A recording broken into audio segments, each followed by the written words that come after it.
مشرکین عرب کے قبیلے تھے بنو اسد، بنو غطفان اور دوسرے قبائل کے ساتھ، اور ادھر سے جو ہے وہ ابو سفیان اور ان لوگوں کو خطوط لکھ کے کہ جی ایک بار ہم سب کے سب جمع ہو کے مسلمانوں کو، چونکہ ان کو نظر آ رہا تھا اب یہ نئی ایک پاور لانچ ہو رہی ہے اور قبائلی سسٹم کے اندر وہ ہر قبیلہ جو اپنی پاور کو قائم رکھنا چاہتا تھا، انہوں نے کہا یہ تو اب ایک اس اتنے ڈائنامک انداز میں پاور لانچ ہو رہی ہے اور یہاں پہ جو سردار ہے وہ صرف سردار نہیں ہے بلکہ اس کے لیے لوگ جان چھڑکتے ہیں، اس کو پیغمبر مانتے ہیں اللہ کا، کہ ہم وہاں پر جنگوں کے لیے اپنے مخالفین کا راستہ روکنے کے لیے خندق کھودتے ہیں۔ یہ بہت مشکل کام تھا، بہرحال مسلمانوں نے الحمدللہ جو ہے وہ تقریباً 12 سے 15 دن لگا کے یہ خندق کھود لی۔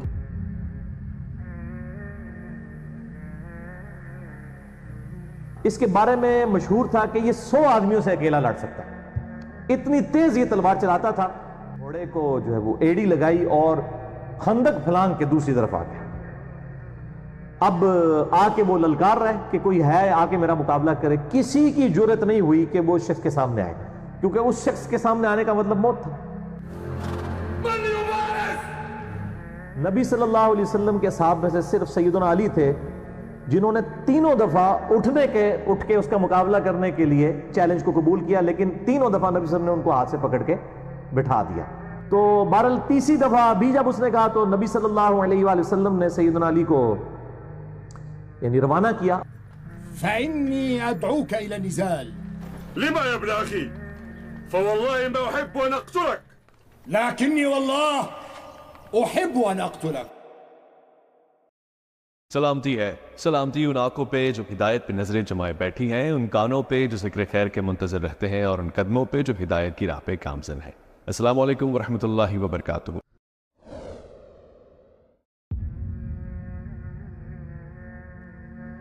تو یہ بہت غیر معمولی جو ہے غزوہ تھا، غزوہ احزاب، اسی لیے اس غزوے کے بعد اس حوالے سے اللہ تعالیٰ نے اپنی کمنٹری ارشاد فرمائی، وہ سورۃ الاحزاب میں آئی، اور اسی نسبت سے اس کا نام سورۃ الاحزاب ہے۔ غزوہ بدر کے حوالے سے آپ نے سورۃ الانفال پڑھ کے دیکھ لیں، اور اسی طریقے سے غزوہ تبوک کے حوالے سے سورہ التوبہ پڑھ کے دیکھ لیں، اور یہ غزوہ خندق، غزوہ احزاب کے حوالے سے مسلسل 2 رکوع جو ہیں وہ اسی کے اوپر ہیں، آیت نمبر 19 سے لے کر 27 تک۔ تو اس کا پس منظر بھی آپ سمجھ لیں کہ غزوہ احد میں مسلمانوں کی جو 3 ہجری کے اندر واضح جو فتح تھی وہ شکست میں بدل گئی، صرف چند لوگوں کے ڈسپلن لوز کرنے کی وجہ سے، اور اس کی وجہ سے تھوڑا سا کافروں کو حوصلہ پیدا ہو گیا، لیکن نبی صلی اللہ علیہ وآلہ وسلم نے فوراً ہی اس کو اوورکم کر لیا، اور غزوہ احد سے جب واپس جا رہے تھے ابو سفیان اور اس کی پارٹی کے لوگ، اس وقت تک وہ مسلمان نہیں ہوئے تھے، تو آپ صلی اللہ علیہ وآلہ وسلم نے اصحاب رسول کو پیچھا کرنے کے لیے بھی بھیجا تاکہ ان کے اوپر ڈیٹرنس قائم رہے۔ اب اسی دوران جو مدینے میں یہودیوں کے قبائل آباد تھے، بیسیکلی 3 بڑے قبائل تھے یہودیوں کے، ایک تھا بنو قینقاع جو کہ خیبر کے اندر آباد تھا، اور دوسرا بنو نضیر، نون ضاد یا را، اردو میں نظیر بھی کہہ سکتے ہیں، یہ مدینے کے اندر آباد تھا، لیکن یہ آئے دن جو ہے وہ یعنی مسلمانوں کے خلاف سازشیں کرتے رہتے تھے۔ تو اس کا جو سردار تھا حیی ابن اخطب، یہ وہی ہے جن کی بیٹی ہیں سیدہ صفیہ رضی اللہ تعالی عنہا وسلام اللہ علیہا، جو ام المؤمنین، تو وہ نبی صلی اللہ علیہ وسلم کی بیوی بعد میں بنی۔ ان کے اوپر بھی میرا پورا کلپ جو کافروں کے اعتراضات ہیں سیدہ صفیہ کے نکاح کے حوالے سے وہ آپ لکھیں تو میرا یوٹیوب کے اوپر کلپ بھی کھل جائے گا۔ تو حیی ابن اخطب جو ہے بنو نزیر کا سردار تھا، یہ آئے دن مسلمانوں کو یعنی آپ کہیں کہ کچھ نہ کچھ انگیج کر کے رکھتے تھے، سازشیں کرتے رہتے تھے۔ تو آپ صلی اللہ علیہ وآلہ وسلم نے ایز اے لاسٹ ریزارٹ ان کو پہلے تو سمجھایا کہ ایک طرف تم نے جو ہے میثاق مدینہ کیا ہوا ہے، اوپر سے جو ہے تم اندر سے ہی مسلمانوں کی جڑیں کاٹ رہے ہو۔ الٹیمیٹلی آپ صلی اللہ علیہ وآلہ وسلم نے باقی لوگوں سے، باقی قبیلوں سے جو معاہدے تھے ان کے ساتھ ڈسکشن کرنے کے بعد ان کو جو ہے وہ شہر بدر کر دیا، مدینہ شریف سے نکال دیا۔ اب یہ بھی جا کے خیبر کے یہودیوں کے ساتھ، بنو قینقاع کے ساتھ جا کے آباد ہو گئے، اور تیسرا قبیلہ جو تھا وہ بنو قریظہ تھا۔ اور وہ مدینے کے اندر ہی آباد تھا، ان کے ساتھ مسلمانوں کا معاہدہ تھا اور وہ اس معاہدے کی پاسداری بھی کیا کرتے تھے.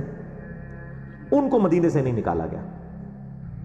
بنو نزیر کو نکال دیا گیا. بنو قینقاع جو ہے وہ پہلی خیبر میں بات تھے، ان کی تو شامت پھر آئی نا 7 ہجری کے اندر غزوہ خیبر میں، اور ان کا بھی سارا اللہ تعالیٰ نے مسلمانوں کو فتح بھی دے دی ان کے اوپر.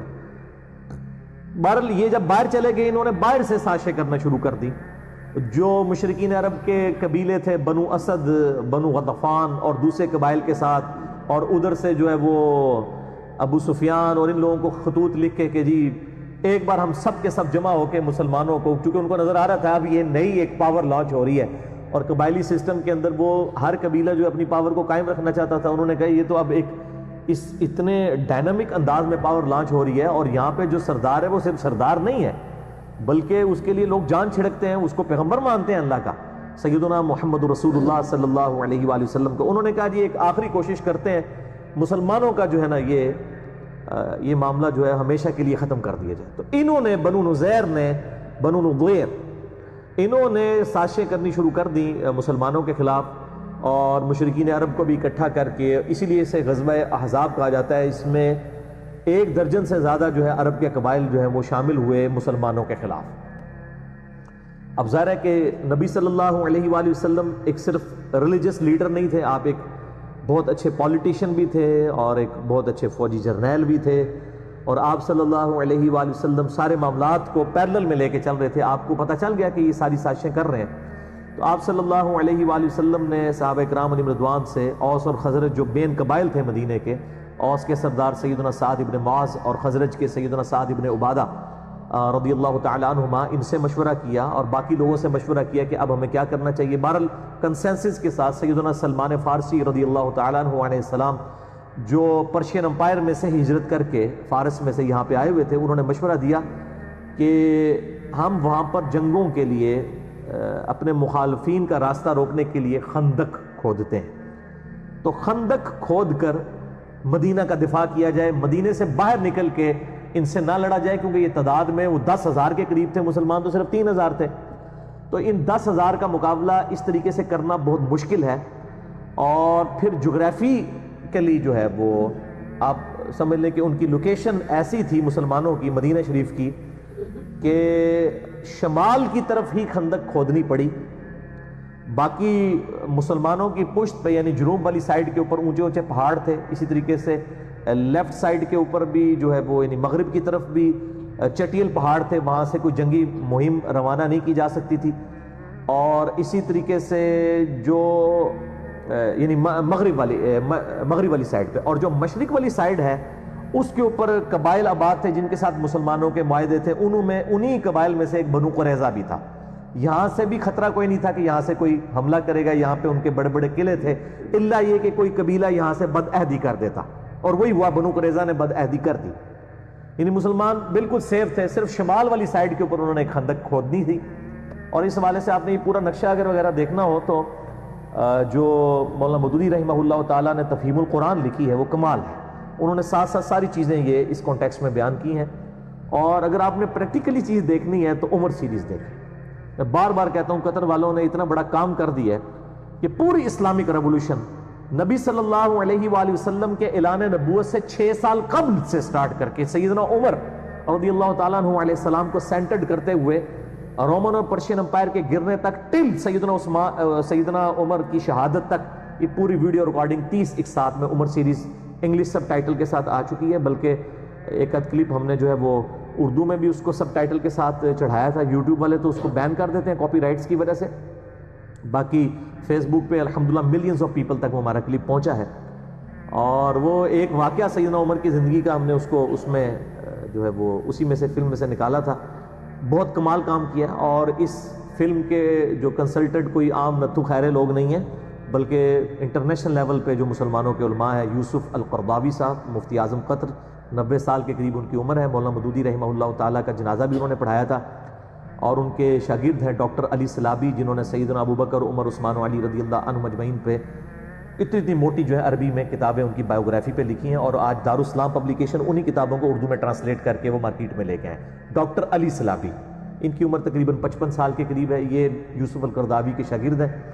یہ دو بڑے ہسٹورین اور ورلڈ لیول پہ مسلمانوں کے علماء ہیں جن کی کنسلٹنسی کے ساتھ یہ عمر سیریز جو ہے وہ بنائی گئی ہے تاکہ اس میں کوئی غلط چیز نہ ہو لانچ۔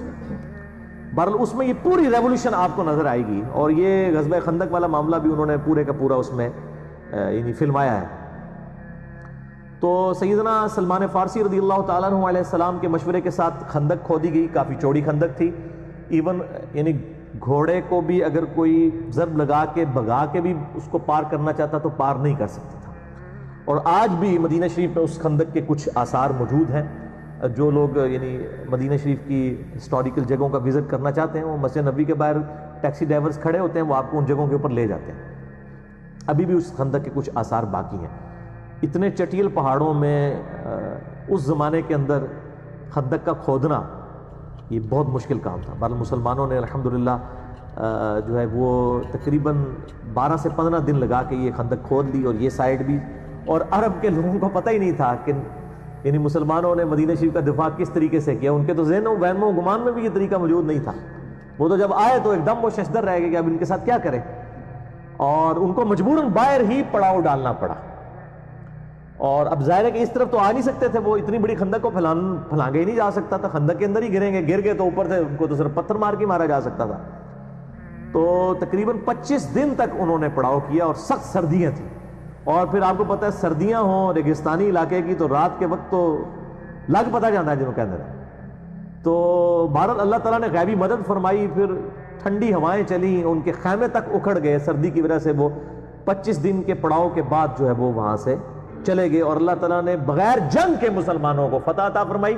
لیکن یہ اتنی مشکل غزوہ تھا کہ یعنی اللہ تعالیٰ نے اتنے جس کو کہتے ہیں نا شدید الفاظ کے ساتھ کسی اور غزوے کا ذکر نہیں کیا جتنا سورۃ الاحزاب میں غزوہ خندق کا ذکر کیا ہے، کہ یہ مسلمانوں کو اللہ تعالیٰ بات ہے ہم نے ہلا کے رکھ دیا، اتنی بڑی آزمائش ان کے اوپر ڈالی۔ اور یہاں پر مومنین اور منافقین کا فرق بالکل ظاہر ہو گیا، کیونکہ موت سامنے نظر آ رہی تھی، تو منافقین جو ہیں وہ ان کا نفاق کھل کے ان کی زبانوں سے نکلنا شروع ہو گیا۔ اسی کا ذکر آپ ان آیات میں سنیں گے بھی کہ یار یہ تو نبی صلی اللہ علیہ وسلم نے اور اللہ نے نعوذ باللہ ہمارے ساتھ جھوٹے جو ہے وہ وعدے کیے تھے، اور یہ تو جناب بہت ہمارے گلے پڑ گئی ہے، ہماری بیویاں بھی پیچھے مطلب وہ بے آسرا ہو جائیں گی، اور ہمارے لیے تو ٹوائلٹ جانا مشکل ہو گیا ہے، اور یہ نبی جو ہے میں کہہ رہا ہے کہ رومن اور پرشین امپائر گریں گی، کیونکہ وہ دلائل النبوہ امام بیہقی کی کتاب میں آتا ہے نا، مسند احمد میں بھی آتا ہے کہ ایک اسی خندق کے موقع پر ایک پتھر نہیں ٹوٹ رہا تھا، بہت بڑا پتھر، تو نبی صلی اللہ علیہ وسلم کو آ کے شکایت کی گئی، تو آپ صلی اللہ علیہ وسلم نے اس پہ 3 دفعہ کدال مارا اور وہ ریزہ ریزہ ہو گیا۔ پہلی دفعہ جب کدال مارا تو آپ صلی اللہ علیہ وآلہ وسلم کے لیے ایک روشنی ظاہر ہوئی، صحابہ نے نہیں وہ دیکھی، یعنی آپ صلی اللہ علیہ وسلم کو ظاہر ہوئی۔ پھر دوسری دفعہ، تیسری دفعہ، پھر آپ صلی اللہ علیہ وآلہ وسلم نے فرمایا کہ 3 دفعہ روشنی میرے لیے ظاہر ہوئی، ہر دفعہ جو میں نے کدال مارا، پہلی دفعہ اللہ تعالیٰ نے مجھے رومن امپائر عطا فرما دی، اس کے خزانے جو ہیں وہ اللہ تعالیٰ نے مجھے عطا فرما دیے۔ دوسری دفعہ مارا، فرمایا اللہ نے مجھے پرشیا بھی عطا فرما دیا، دوسری سپر پاور بھی گئی، اور تیسری دفعہ فرمایا اللہ نے مجھے یمن بھی عطا فرما دیا۔ اور منافقین جو تھے اوپر سے کلمہ گو مذاق اڑا رہے تھے کہ ہم تو ٹائلٹ جانے سے مجبور ہوئے ہیں، اور یہ پیغمبر ان کو کہہ رہا ہے کہ رومن اور پرشین امپائر گرے گی، یہاں تو یہ ان عرب کے قبائل کا مقابلہ نہیں کر پا رہے، تو یہ رومن اور پرشین امپائر کیسے یعنی گرائیں گے؟ حالانکہ یہ 5 ہجری کا واقعہ ہے، 12 سال کے اندر رومن اور پرشین امپائر گر گئی تھی۔ یہ اللہ تعالیٰ کی ایک غیر معمولی مدد تھی نبی صلی اللہ علیہ وآلہ وسلم اور آپ کے جانثار صحابہ کرام علیہم رضوان کے ساتھ۔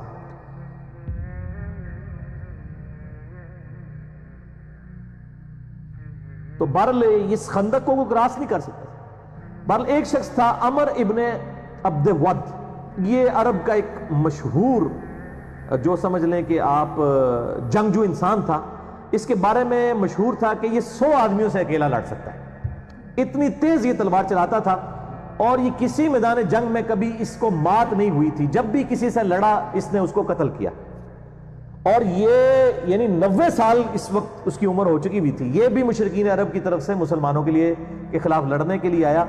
اس نے جو ہے وہ اپنے گھوڑے کو جو ہے وہ ایڑی لگائی اور خندق پھلانگ کے دوسری طرف آ گیا۔ اب آ کے وہ للکار رہے کہ کوئی ہے آ کے میرا مقابلہ کرے، کسی کی جرت نہیں ہوئی کہ وہ شخص کے سامنے آئے، کیونکہ اس شخص کے سامنے آنے کا مطلب موت تھا۔ 3 دفعہ اس نے للکارا۔ نبی صلی اللہ علیہ وسلم کے صحابہ میں سے صرف سیدنا علی تھے جنہوں نے تینوں دفعہ اٹھ کے اس کا مقابلہ کرنے کے لیے چیلنج کو قبول کیا، لیکن تینوں دفعہ نبی صلی اللہ علیہ وسلم نے ان کو ہاتھ سے پکڑ کے بٹھا دیا کہ تم نے نہیں اٹھنا۔ ظاہر ہے وہ سیدنا علی کی ایک فضیلت باقی لوگوں کے اوپر ظاہر کرنی تھی کہ یہ اتنی دلیری دکھا رہا ہے، اور کوئی شخص نہیں اٹھا۔ تینوں دفعہ سیدنا علی اٹھے، لیکن نبی صلی اللہ علیہ وسلم نے بازو سے پکڑ کے بٹھا دیا۔ اب سیدنا علی کوئی اپنی بہادری کی وجہ سے نہیں اٹھ رہے تھے، ان کی جو اندر جو ایک پیشن اور ایمان کا لیول تھا نا، وہ یہ تقاضا کرتا تھا کہ ایسی کی تیسی اس کی۔ تو بہرحال تیسری دفعہ بھی جب اس نے کہا تو نبی صلی اللہ علیہ وآلہ وسلم نے سیدنا علی کو یعنی روانہ کیا، اور سیدنا علی کی اس وقت آپ دیکھ لیں عمر کتنی تھی، آلموسٹ 28 سال، 27 یا 28 سال عمر تھی۔ یہ اس وقت کا واقعہ ہے۔ يا عمرو إنك قد كنت عاهدت الله ألا يدعوك رجل من قريش إلى إحدى خلتين إلا أخذتها منه۔ تو اب وہ جب سامنے آیا تو سیدنا علی کے جو والد تھے ابو طالب، ان کے ساتھ اس کی دوستی تھی عمر ابن عبد ود کی، اور اس نے کہا کہ یار تو کیوں میرے ہاتھوں مرنا چاہتا ہے، تو کسی اور کو بھیجو، میں تمہارے ساتھ لڑائی نہیں کروں گا۔ تو سیدنا علی نے کہا کہ نہیں، میں تیار ہوں، جب تم نے چیلنج کیا تو میں مقابلے کے لیے آ جاؤں۔ تو اس نے کہا کہ میں ہر شخص کو جو ہے نا وہ 3 دفعہ مہلت دیتا ہوں اس حوالے سے کہ وہ اپنی 3 کوئی موت سے پہلے خواہشات کا اظہار کرتے، کیونکہ اس نے مرنا تو ہے میرے ہاتھوں، تو 3 خواہشات کا اظہار کر سکتا ہے، تو میں اس کی 3 خواہشات پوری کرتا ہوں۔ أجل. فإني أدعوك إلى الله ورسوله وإلى الإسلام۔ لا حاجة لي بذلك. تو سیدنا علی نے کہا کہ میری پہلی خواہش یہ ہے کہ تو کلمہ پڑھ کے مسلمان ہو۔ ٹھیک ہے، یہ دیکھیں نا تربیت کیا ہوئی ہے۔ غزوہ خیبر کے موقع پر بھی جب سیدنا علی کو نبی صلی اللہ علیہ وسلم نے بھیجا تو اس وقت بخاری مسلم میں آتا ہے کہ علی پہلے ان کو دعوت دینا، اگر تیری وجہ سے ایک شخص کو بھی ہدایت مل گئی تو تیرے لیے سرخ اونٹوں سے بہتر۔ تو عمر ابن عبد ود نے کہا کہ نہیں، میں تو ایمان تو نہیں قبول کروں گا۔ دوسرا سیدنا علی نے کہا کہ دوسری میری خواہش یہ ہے کہ تم لوگ واپس چلے جاؤ، کیوں لڑائی کے اوپر آمادہ ہوتے ہو، اور اپنے آپ کو بھی مشکل میں ڈالا ہوا ہے، ہمیں بھی مشکل میں ڈالا ہے، واپس چلے جاؤ۔ تو اس نے کہا ہم تو لڑنے کے لیے آئے، واپس کیوں جائیں۔ اور تیسری خواہش پھر سیدنا علی نے کہا کہ میرے ساتھ لڑائی کرنے کے لیے تیار ہو جاؤ۔ فإني أدعوك إلى النزال۔ لما يا ابن أخي؟ فوالله ما أحب أن أقتلك. لكني والله أحب أن أقتلك۔ یہ تیسری خواہش سیدنا علی نے کی، ٹھیک ہے۔ تو بہرحال ایک وار کے اندر ہی اس کا کام تمام کر دیا سیدنا علی رضی اللہ تعالیٰ عنہ نے، اور اس کو جہنم واصل کر دیا عمر ابن عبد ود کو۔ یہ بہت بڑا ایک واقعہ تھا۔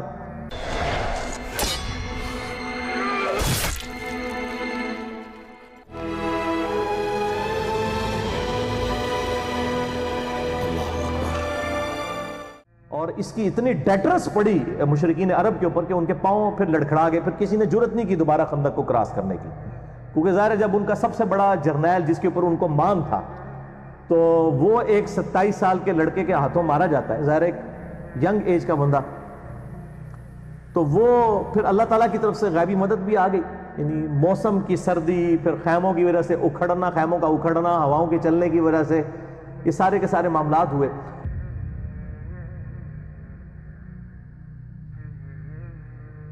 اسی دوران اللہ تعالیٰ نے غیبی مدد مسلمانوں کے ساتھ اس حوالے سے کی کہ بنی جو غطفان تھا اس میں سے ایک شخص تھا نعیم بن مسعود رضی اللہ تعالیٰ عنہ علیہ السلام، انہوں نے اسلام قبول کر لیا، لیکن انہوں نے اپنے اسلام کا اظہار کسی سے نہیں کیا، چپ کر کے نبی صلی اللہ علیہ وآلہ وسلم کے خیمے میں آئے اور کہا یا رسول اللہ صلی اللہ علیہ وآلہ وسلم، میں آپ کو اللہ کا پیغمبر مانتا ہوں، آپ میرے ذمہ کوئی کام لگائیں کہ اس جنگ کی صورتحال میں کوئی ایسا کردار ادا کر دوں کہ یہ جنگ ٹل جائے۔ اور اس نے ایک یعنی مشورہ سامنے رکھا، اور ظاہر ہے کہ جنگ تو ہے ہی دھوکے کا نام، صحیح بخاری و مسلم میں احادیث موجود ہے، ظاہر ہے کہ وہ جنگ کے اندر یہ معاملات کرنے پڑتے ہیں۔ بال یہ جو کہا جاتا ہے نا محبت اور جنگ میں ہر چیز جائز ہے، یہ غلط ہے۔ محبت تو غیر محرم عورت کے ساتھ بغیر نکاح کے رشتے کے ویسے ہی حرام ہے، تو محبت تو صرف بیوی کے ساتھ کی جا سکتی ہے، بچوں کے ساتھ، ماں باپ کے ساتھ جو رشتے ہیں۔ تو جنگ کے اندر البتہ جنگ دھوکے کا نام ہے، اس پہ دھوکہ دیا جا سکتا ہے، لیکن دھوکے میں بھی یعنی کوئی عہد کی خلاف ورزی نہیں کی جا سکتی۔ وہ مسئلہ نمبر 87 میرا ریکارڈڈ ہے، اسلامی ڈیموکریسی کے اوپر اور اسلامی حکومت کو چلانے کے جو 3 بنیادی اصول ہیں اس حوالے سے. تو اب نعیم ابن مسعود رضی اللہ تعالیٰ عنہ نے بالکنسنسس کے ساتھ ان کا ایک مشورہ تھا، آپ صلی اللہ علیہ وآلہ وسلم نے پسند فرمایا، اور یہ سب کچھ عمر سیریز میں انہوں نے فلمایا ہے اور آپ کو اس زمانے میں پہنچا دیا جی انہوں نے. اور غزوہ خندق میں وہ کس طریقے سے معاملہ. بنو قریظہ جو تھے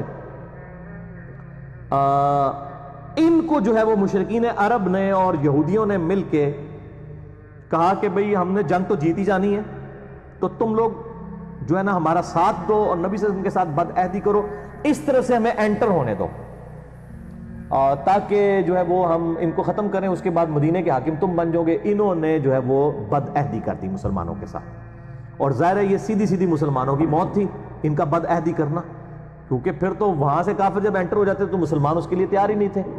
یعنی یہ سائیڈ تھی آپ سمجھ لیں مشرق والی، شمال کی طرف خندق کھودی ہوئی تھی، مشرق کی طرف بنو قریظہ اور باقی قبائل تھے، اور مغرب والی سائیڈ کے اوپر اور پیچھے جنوب اس طرف چٹیل پہاڑ تھے، یہاں سے تو خطرہ نہیں تھا. بنو قریظہ کی بد عہدی جو ہے نبی صلی اللہ علیہ وآلہ وسلم تک خبر پہنچ گئی کہ یہ تو مطلب اندر خانے کچھ کر رہے ہیں. آپ صلی اللہ علیہ وآلہ وسلم نے جو ہے وہ سعد ابن عبادہ کو اور کچھ اور لوگوں کو، ابو عبیدہ ابن جرح کو، ان لوگوں کو بھیجا کہ جا کے یہ یعنی تحقیق کرو. اور پھر آپ نے فرمایا کہ دیکھنا یہ ڈائریکٹلی مجھے ہی آ کے کان میں بتانا، اگر مسلمانوں کو پتہ چلا کہ انہوں نے بد عہدی کی ہے تو شاید ان کے حوصلے پست نہ ہو جائیں. تو آپ صلی اللہ علیہ وآلہ وسلم کو انہوں نے اشارتاً آ کے بتا دیا کہ یہ تو انہوں نے بد عہدی کر دی ہے. تو اسی دوران اللہ تعالیٰ نے غیبی مدد کی نعیم ابن مسعود والی رضی اللہ تعالیٰ عنہ. ان کو ابھی لوگوں کو نہیں پتا تھا کہ مسلمان ہو چکے ہیں. انہوں نے کیا کیا، یہ بنو قریظہ کے پاس چلے گئے اور ان کو جا کے کہا کہ دیکھو میں تمہارا بڑا ہمدرد ہوں، تم سے میری پہلے کی دوستی ہے. اب ان کو نہیں پتا یہ مسلمان ہو چکے ہیں، اور دیکھو تم نے یہ جو نبی صلی اللہ علیہ وسلم کے ساتھ یعنی محمد کے ساتھ صلی اللہ علیہ وآلہ وسلم، نبی تو نہیں انہوں نے کہا ہوگا، بد عہدی کی ہے، تو ان تک یہ بات پہنچ چکی ہے. اور یہ دیکھ لینا کہ یہ قریش کے ہیں، الٹیمیٹلی قریشیوں نے قریش کا ہی ساتھ دینا ہے، ابو سفیان وغیرہ نے. جنگ اگر یہ لوگ ختم ہو گئی، جنگ اسٹیبلش نہ ہوئی، یہ واپس چلے گئے تو پیچھے مسلمانوں نے تمہارا کچھ عمر نکال دینا ہے. تو اس کا حل یہ ہے، اور یہ اندر سے انہوں نے پلان کر لیا ابو سفیان نے اور مسلمانوں نے مل کے اس حوالے سے، یعنی ان کو دل ان کا اس طرف سے انہوں نے کھٹا کیا. تو اس کا حل یہ ہے کہ تم جو ہے وہ مشرکین عرب سے یہ کہو کہ اپنے 8-10 جو سردار ہیں نا وہ ہمارے حوالے کرو رہن کے طور پر، کیونکہ کل کو تم لوگ تو چلے جاؤ گے، مسلمانوں نے پیچھے ہمارا عمر نکال دینا ہے، کیونکہ ہماری بد عہدی کی خبر پہنچ چکی ہے، اور بد عہدی کے اوپر ظاہر ہے کہ نہیں چھوڑا جائے گا. اس وقت تو قبائل یعنی سیدھی سیدھی موت تھی، وہ دونوں میں سے ایک ہی موت ہو سکتی تھی نا بد عہدی کی وجہ سے. تو انہوں نے مشورہ پسند کیا، اور ادھر اسی نعیم ابن مسعود نے جا کے مشرکین عرب سے کہہ دیا کہ بھائی یہ دھیان رکھنا، تم یہ بنو قریظہ کے لوگ جو ہیں تمہارے سردار، یہ نہ ہو کہ تم سے کوئی مانگ لے. انہوں نے اندر خانے محمد صلی اللہ علیہ وسلم سے پہلے ہی معاہدہ کیا تھا، یہ تمہیں اوپر سے کہہ رہے ہیں ہم عہد کی پاسداری توڑ دیں گے، اندر سے یہ نبی صلی اللہ علیہ وسلم کے ساتھ ملے ہوئے ہیں، اور یہ جو ہے گارنٹی کے طور پہ تم سے 8-10 سردار تمہارے مانگیں گے، تاکہ ان سرداروں کو نبی صلی اللہ علیہ وسلم کے حوالے کر کے اپنے اس عہد کی پاسداری کا یقین دلا دیں کہ ہم نے عہد نہیں توڑا. دونوں طرف انہوں نے ڈیفرنٹ ورژن دیے. بس وہی ہوا جناب، وہ جب پہنچے وہاں پہ سردار مانگنے کے لیے تو وہ انہوں نے کہا لو جی یہ تو گل بالکل صحیح نکلی ہے. انہوں نے کہا تسی سردار لے کے مار چھڑنے ساڑھے سردار، تو ہم نے سردار نہیں دینے. اس کی وجہ سے ان کی آپس میں کنفیوژن ہوئی، اور وہ بنو قریظہ والا معاملہ جو ہے وہ ٹھپ ہو گیا. ان کو پتہ چل گیا کہ یار یہ تو مطلب واقعی یہ تو چلے جائیں گے، پیچھے ہماری شامت آ جائے گی. اور اسی دوران پھر دوسری غیبی مدد آئی، جو سردیوں میں ٹھنڈی ہوائیں چلیں اور ان کے خیمے اکھڑ گئے، اور ظاہر ہے کہ ان کے پاس جو راشن تھا وہ بھی ختم ہونا شروع ہو گیا. بل مسلمان بھی بہت تکلیف سے گزر رہے تھے، ان تکلیف کا ذکر ابھی ان آیات کے اندر آئے گا. تو آپ حیران ہوں گے کہ مسلمانوں کو کس لیول تک آزمایا گیا. بہرحال الٹیمیٹلی اللہ تعالیٰ نے مسلمانوں کو اس حوالے سے سرخرو کیا. اور بخاری و مسلم میں حدیث آتی ہے جب وہ واپس چلے گئے تو نبی صلی اللہ علیہ وسلم اپنی زرہ اتارنے لگے تو سیدنا جبرائیل علیہ السلام آ گئے انسانی شکل میں. انہوں نے کہا یا رسول اللہ، تو فرشتوں نے اپنی زرہیں نہیں اتاری ہیں، آپ نے کیوں اپنی زرہ اتار دی ہے؟ بنو قریظہ سے بد عہدی کا بدلہ لینا ہے، کیونکہ وہ تو مسلمانوں کو مروانے لگے تھے، یہودیوں کا قبیلہ.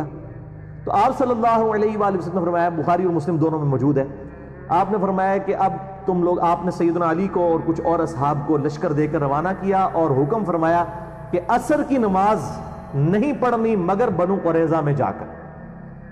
اور یہ وہی حدیث ہے جس میں نے پہلے بھی کئی دفعہ بیان کیا کہ صحابہ کے 2 گروہ ہو گئے، عصر کی نماز قضا ہو رہی تھی، کچھ لوگوں نے راستے میں پڑھ لی، کچھ لوگوں نے وہاں جا کے مغرب کے وقت میں عصر پڑھی کہ نبی علیہ السلام کا حکم تھا. بیسیکلی تو آپ یہ کہنا چاہ رہے تھے جلدی وہاں پہنچو، لیکن بعد میں آپ صلی اللہ علیہ وآلہ وسلم نے کسی کو کوئی اس پہ قدغن نہیں لگائی. جنہوں نے ظاہری حدیث کے اوپر الفاظ پہ عمل کیا ان کو بھی مطلب ان پہ بھی کوئی گرفت نہیں کی، اور جنہوں نے اس کی تھیم کو فالو کیا کہ راستے میں نماز پڑھ لی اور قضا نہیں ہونے دی، ان کو بھی کچھ نہیں کہا. بہرحال وہاں پر پہنچ گئے. اب بنو قریظہ کے لوگ، اب ظاہر ہے ان کو پتا تھا انہوں نے کیا حرکت کی ہوئی ہے. انہوں نے کہا کہ ہمیں نبی صلی اللہ علیہ وآلہ وسلم کا فیصلہ قبول نہیں ہے، ہمارے ساتھ اگر کوئی ثالثی والا کردار کرنا ہے اس حوالے سے تو سعد ابن معاذ جو اوس کے سردار ہیں، چونکہ وہ مدینے کے رہنے والے تھے، ان کے ساتھ ان کی دوستی بھی تھی زمانے جاہلیت کی. انہوں نے کہا کہ سعد ابن معاذ ہمارے لیے لینیٹ ویو رکھیں گے، حالانکہ وہ نبی صلی اللہ علیہ وآلہ وسلم سے فیصلہ کرواتے تو شاید ساروں کو ہی چھوڑ دیا جاتا، زیادہ زیادہ شہر بدر کر دیا جاتا ان کو. آپ صلی اللہ علیہ وآلہ وسلم کی طبیعت میں شفقت کا پہلو غالب تھا. بالوں نے خود اپنی موت کو آواز دی. سعد ابن معاذ جو تھے ان کو اس دوران گھٹنے میں تیر لگا ہوا تھا. بہرحال وہ اسی حالت میں، اور اسی میں انہوں نے دعا کی تھی کہ اے اللہ اگر آج کے بعد مشرکین عرب مسلمانوں پر چڑھائی نہیں کریں گے تو اے اللہ اسی زخم کو میرے لیے کھول دے اور شہادت کا باعث بنا دے کہ میں نے نبی صلی اللہ علیہ وسلم کا جتنا دفاع کیا اس حوالے سے مشرکین عرب کے خلاف میں نے جو ہے وہ حضور کا ساتھ دیا. اور یہی وہ شخص ہے سعد ابن معاذ جس کی وجہ سے مدینے میں نبی صلی اللہ علیہ وسلم اسٹیبلش ہوئے تھے. اور بعد میں ان کا زخم بھی وہ گھٹنے کا کھل گیا اور وہ شہید ہو گئے اسی زخم میں. اسی گھٹنے کی تکلیف میں ہی وہ وہاں پر گئے اور انہوں نے پھر کہا کہ تمہیں میرا فیصلہ قبول ہے تو پھر میرا فیصلہ یہ ہے کہ جو تم میں سے جوان لوگ ہیں اور یعنی مرد، ان سب کو قتل کیا جائے گا بد عہدی کی سزا میں، کیونکہ تورات کے اندر بھی بد عہدی کی سزا یہی لکھی ہوئی ہے. بد عہدی کا مطلب یہ ہے کہ آپ مسلمان قتل ہو جاتے ہیں نا اس کے بدلے میں، تو اب ان کو بھی اس مقابلے میں قتل ہونا چاہیے کہ انہوں نے مسلمانوں کے قتل کے فتوے جاری کر دیے اس حوالے سے کہ بد عہدی کی. اور عورتوں کو اور بچوں کو، اور بچے ایسے کہ یعنی جو بہت چھوٹے بچے ہیں جن کے زیر ناف بال نہیں اگے ہوئے، جو بلوغت کی عمر تک نہیں پہنچے ہوئے، ان بچوں کو جو ہے وہ مسلمان قیدی بنا لیں گے اور ان کے مال کو بھی. اور اس کو پھر قرآن پاک میں اللہ تعالیٰ نے سورۃ الاحزاب کے اندر انڈورس بھی کر دیا. تو بہرحال مطلب وہ ہزاروں یہودی ایک دن کے اندر قتل کیے گئے، ان کو بد عہدی کی سزا ملی. اور اس واقعے کو آؤٹ آف کنٹیکسٹ آج کافر جو ہیں وہ مسلمانوں کے خلاف نبی صلی اللہ علیہ وآلہ وسلم کے کریکٹر کے حوالے سے پیش کرتے ہیں کہ جی دیکھیں اتنے یہودیوں کو ایک دن میں قتل کیا گیا، لیکن ایک پوری اس کے پیچھے تھیم ہے. آج بھی جو غدار ہیں ان کی سزا ساری حکومتوں کے اندر قتل ہی ہوتی ہے، اور انہوں نے تو اس بڑے لیول کی غداری کی ہے کہ مطلب مسلمان سارے کے سارے مارے جاتے ہیں. اگر یہاں سے اللہ تعالیٰ بروقت اپنے نبی صلی اللہ علیہ وآلہ وسلم کو غیبی خبر نہ دیتا، وحی کی تائید نہ حاصل ہوتی، تو ظاہر الٹیمیٹلی یہ سزا ہونی تھی اور ان کی اپنی شریعت کے مطابق سزا دی گئی. تو یہ بد عہدی کی سزا والا جو معاملہ تھا یہ کفار کے ساتھ ہوا تھا، مسلمانوں کے ساتھ نہیں ہوا تھا. مسلمانوں کے ساتھ جب اس طرح کے معاملات ہوتے ہیں تو نہ ان کی عورتوں کو لونڈیاں بنایا جاتا ہے، نہ ان کے مردوں کو غلام بنایا جاتا ہے. اور اس کی واضح مثال جو ہے وہ جنگ جمل، صفین اور نہروان ہے. سیدنا علی رضی اللہ تعالیٰ عنہ علیہ السلام نے تینوں جنگوں کے اندر اپنے مخالفین کو شکست فاش دی ہے، لیکن نہ تو کسی کی عورت کو اپنا غلام بنایا ہے، نہ کسی کے مرد کو غلام بنایا ہے، نہ اس طریقے سے. اور ایون بعد میں بھی آپ رضی اللہ تعالیٰ عنہ نے علیہ السلام ان کے وظیفے بھی اسی طریقے سے جاری رکھے، چاہے جمل کے لوگ ہوں، صفین کے ہوں، نہروان کے ہوں. اس حوالے سے آپ رضی اللہ تعالیٰ عنہ علیہ السلام جو ہے وہ امت کے لیے ایک رول ماڈل ہے. تو مسلمانوں کے جو مسلمانوں کے ساتھ معاملات ہیں ان کا معاملہ الگ ہے، کفار والا معاملہ الگ ہے. اس طرح کے آؤٹ آف کانٹیکسٹ چیزوں کو پیش کرنے سے بعض اوقات اسلام کے لیے بدنامی کا مسئلہ بن جاتا ہے. اس لیے میں نے اب اس کو بنو قریظہ کے حوالے سے یہاں پہ آیات بھی آ جائیں گی، تو یہ پوری کی پوری نٹ شیل میں نے آپ سمجھ لیں کہ سب کچھ بیان کر دیا. میں آخر میں پھر یہ کہوں گا کہ جو نعیم ابن مسعود رضی اللہ تعالیٰ عنہ کی جو حکمت سامنے آئی، اسی طریقے سے جو اللہ تعالیٰ نے غیبی مدد فرمائی اس موسم کی تبدیلی کی وجہ سے، پھر خندق والا معاملہ، یہ ساری کی ساری چیزیں اگر آپ نے فزیکلی دیکھنی ہے اور آپ اس زمانے میں پہنچنا چاہتے ہیں تو آپ عمر سیدھی ضرور دیکھیں. اس کے اندر یہ ساری ایون وہ خندق توڑنے والا، پتھر کے توڑنے والا اور رومن اور پرشین امپائر والی جو خوشخبری ہیں وہ والا سین بھی انہوں نے نبی صلی اللہ علیہ وسلم کو تو نہیں دکھایا، انہوں نے باقی اصحاب کو انہوں نے سب کو دکھایا اور کمال وہاں تک پہنچا دیا. جی وہ لگتا ہے کہ انسان وہاں پہ موجود ہے، یہ بہت بڑی خدمت کی ہے. میں کہتا ہوں عرب کے لوگوں میں بجلی بھر دی ہے عمر سیریز نے, اور اس کا جو ٹیسٹ ہے وہ عربی میں ہونا ہے. اسی لیے دیکھیں یوٹیوب نے غائب کر دی عمر سیریز, یوٹیوب کے اوپر سے بین کر دیا اس کو.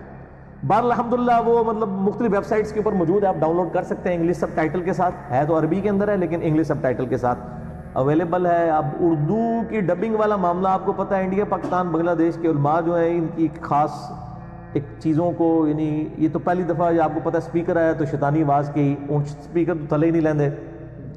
وہ اسی طریقے سے کیمرے کا مسئلہ ہو, تصویروں کا مسئلہ ہو, ان کا آپ ایٹیٹیوڈ شروع کا دیکھیں اور بعد میں ان کی کیا حالت ہوتی ہے کہ کیمرے سے نیچے نہیں اترتے. تو انشاءاللہ تعالیٰ یہ معاملات بھی ان کو آہستہ سے سمجھ آئیں گے. ان کو 25-30 سال کے بعد چیزیں سمجھ آتی ہیں, میں نے دیکھا ہے تقریباً اتنا گیپ ہے ان کو چیز سمجھ آنے میں.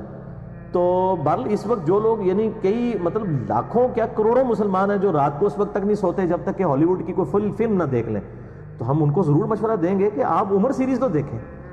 As far as picturisation is concerned کسی بھی ہالی ووڈ کی فلم سے وہ کم فلم نہیں ہے. انہوں نے واقعی اس زمانے میں پہنچا دیا ہے, اور ملینز آف ڈالر خرچہ کر کے قطر والوں نے, اہل سنت ہیں اور اہل سنت کے علماء کی کنسلٹیشن کے ساتھ, ڈاکٹر علی سلابی اور یوسف القرضاوی اور باقی علماء, ان کی کنسلٹیشن کے ساتھ یہ ویڈیو بنی ہے. انگلش جس کو آتی ہے وہ سب ٹائٹل کے ساتھ اس کو روک روک کے دیکھ سکتا ہے, انجوائے کرے گا.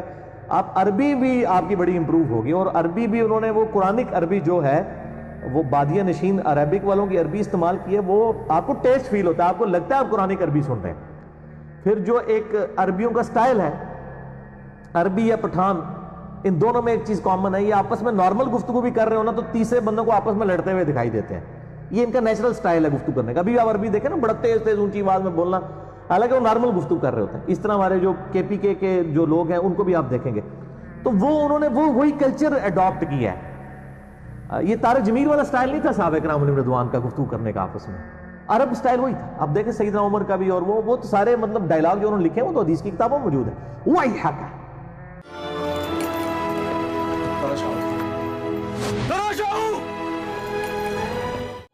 إني قاتلك. قد آمنت. كذبت. بل صدق يا أمير المؤمنين. قد آمنت. ويحك يا أنس, إنه قاتل أخيك البراء وأصحابه. تیرا ستیہ ناس ہو. یہ یعنی ان کی ایک آپ سمجھیں تکیہ کلام ہوا کرتا تھا جب بھی کوئی اس طرح کی چیزیں یعنی رپورٹ ہوئی ہیں. جیسا کہ سیدنا عمر کا انہوں نے دکھایا کہ جب وہ شہادت کے زخم میں تھے تو سیدنا مغیرہ ابن شعبہ نے وہاں پہ مشورہ دے دیا کہ آپ اپنے بیٹے عبداللہ بن عمر کو اپنے بعد خلیفہ نامزد کرتے ہیں. اور یہ مغیرہ ابن شعبہ رضی اللہ تعالیٰ عنہ جنہوں نے حضرت معاویہ کو بھی یزید کو ولی عہد بنانے کا مشورہ دیا تھا, تو اور انہی کے غلام نے ہی سیدنا عمر کو بھی شہید کیا تھا. تو انہوں نے اس زخم میں جب یہ بات کی تو پھر سیدنا عمر نے وَيْحَكَ استخلف ولدك عبد الله بن عمر. قاتلك الله. تباہ و برباد ہو جا, تو تیری ہلاکت ہو. تو اس طرح کے مشورے مجھے دے رہا ہے. نبی صلی اللہ علیہ وسلم کوئی بادشاہ تو نہیں تھے, وہ تو اللہ کے پیغمبر تھے. تو آپ نے پھر 6 رکنی کمیٹی بنائی جو صحیح بخاری میں آتا ہے. سیدنا علی, عثمان, طلحہ, زبیر, سعد بن ابی وقاص, عبد الرحمن بن عوف رضی اللہ عنہم اجمعین. عثمان وعلي وطلحة والزبير وعبد الرحمن بن عوف وسعد بن أبي وقاص.